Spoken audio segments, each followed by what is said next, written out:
అశోక్ నగర్ విద్యార్థులు అడుగుతున్నటువంటి ప్రశ్నలకు సమాధానం చెప్పాలా?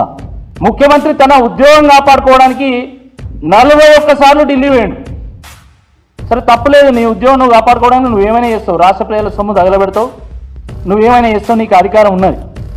మరి వీళ్ళ ఉద్యోగాలను ఎవరు కాపాడాలి? ఈ రాష్ట్ర యువత భవిష్యత్తును ఎవరు కాపాడాలా? 41 సార్లు అక్కడికి పోవడానికి టైం ఉంటుంది, 41 నిమిషాలు ఈ విద్యార్థులతో ఈ యువతను మాట్లాడడానికి సమయం ఉండదా? తెల్లారు లేస్తే ముఖ్యమంత్రి నన్ను ఎవ్వరు గుర్తుపడతలేదు ఈ రాష్ట్రంలో ఒకటే బాధపడు. పాపం ఏడ్చుడు ఒకటే తక్కున్నది, ఏడ్చుడు ఒకటే తక్కున్నది. ఈ రాష్ట్రంలో ఈ దేశంలో నిన్ను ఎవరు గుర్తుపట్టినా గుర్తుపట్టకపోయినా ఈ రాష్ట్ర యువత ముఖ్యంగా అశోక్ నగర్లో ఉన్నటువంటి విద్యార్థులు ఆస్పిరెంట్స్ మాత్రం తప్పకుండా గుర్తుపడతారు. నిన్ను గుర్తుపడతారు, నువ్వు వాళ్ళకి ఇచ్చినటువంటి ఎన్నికల హామీలను గుర్తు చేస్తారు. నువ్వు అశోక్ నగర్ పోతే ఎల్లకాలం జీవితాంతం మళ్ళీ అశోక్ నగర్ మర్చిపోకుండా నువ్వు అన్నీ గుర్తుపెట్టుకునేలా కూడా చేస్తారు.